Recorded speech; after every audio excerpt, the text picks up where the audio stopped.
Jon Jones. What an interesting topic. So I saw this video uploaded by the UFC of Jon Jones' championship fight against Shogun Rua, where he won the title. And it was a free fight. It was uploaded by the UFC.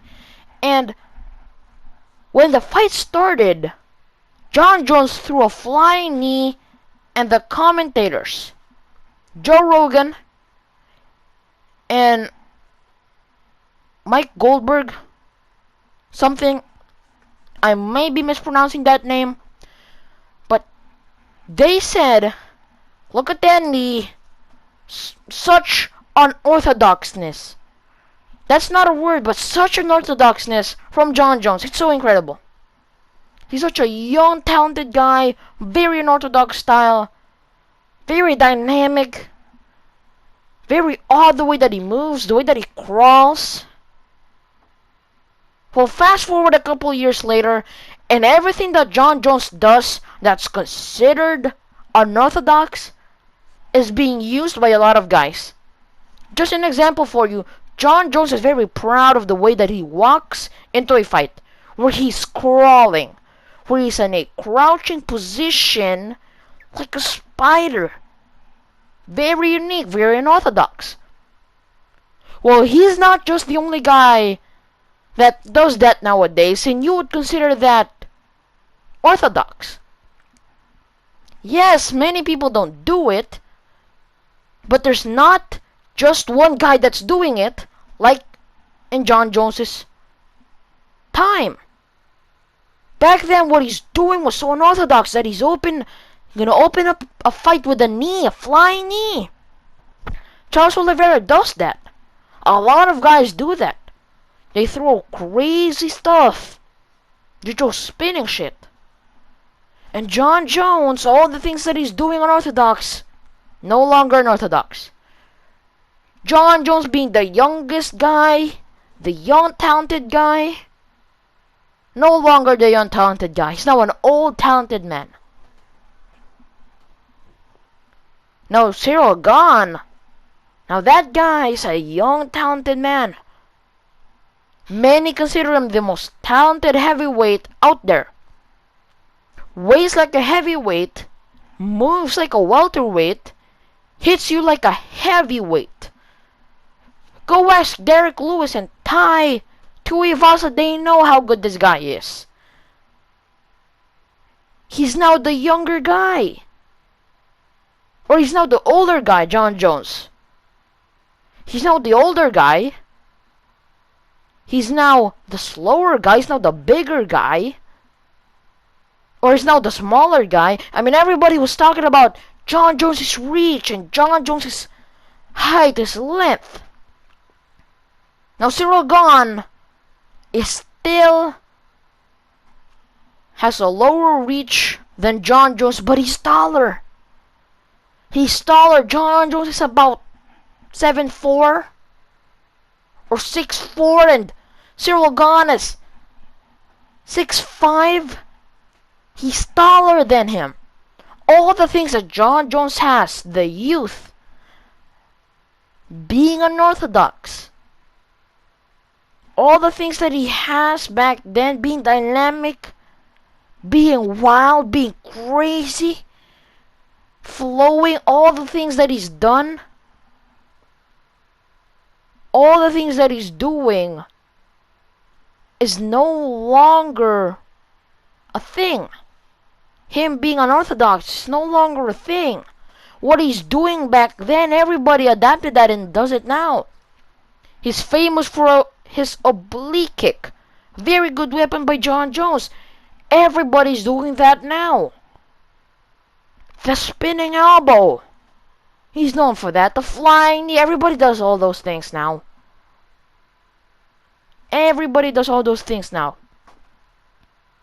Him being unorthodox, no longer a thing. Him being youthful, not a thing anymore. And that Jon Jones 3-year layoff, that is gonna matter. And you wanna know what matters more? Is Jon Jones' last fight. Because any fighter with an unusual style. Dominic Cruz, Tony Ferguson. They all get figured out one day or another. They all get figured out. Dominic Cruz got figured out. Tony Ferguson got figured out. Because if you are the older guy, or you are the guy that has been in this sport for a very long time, the reason why your style gets cracked is because these young men have already seen what you're gonna do. They've idolized you. They've been watching you fight. They've been looking up to you. So whenever you do something, they know what you're gonna do and they can predict it and knock you out or do some serious damage and win the fight. Dominic Cruz got figured out. Tony Ferguson got figured out. All these guys. TJ Dillashaw got figured out. Every puzzle got solved. 'Cause everything takes time, and with time, which is 3 years, more than 3 years that Jon Jones has been competing, he's getting figured out slowly by slowly. This guy showed how to do, what to do against this guy when he's here. And his next opponent, he showed what to do when you're in that position. The next guy, they will complete, they will put the puzzle pieces until all of his opponents solved it, and all you have to do is place that final piece of the puzzle, and you've solved it. Congratulations. Now, I don't predict that is what's gonna happen, that Jon Jones will be figured out. I think he's one of the best. I think he is the best fighter in the world. I don't think he is the greatest of all time. Now, that title belongs to the one and only GSP. But Jon Jones, all the things, all the advantages that he has is no longer an advantage. Being young, he's now old. Being unorthodox, been seen by many guys, done by many guys. They know what to do against the oblique kick. They know what to do up against the clinch. They know what to do when a guy is gonna go for that spinning elbow. Eventually, all these guys that Jon Jones beat is putting one or two or more pieces of the puzzle in the puzzle. And there's one guy, I don't think it's Cyril Gahn, but he could be. But there's one guy that will see that there's only one missing piece in that puzzle. And he's gonna put that and solve it. And the puzzle is done. I don't think that's gonna happen. But for sure, what we know is that all the advantages that Jon Jones has is no longer there. No longer there. So appreciate it. Appreciate what he's done.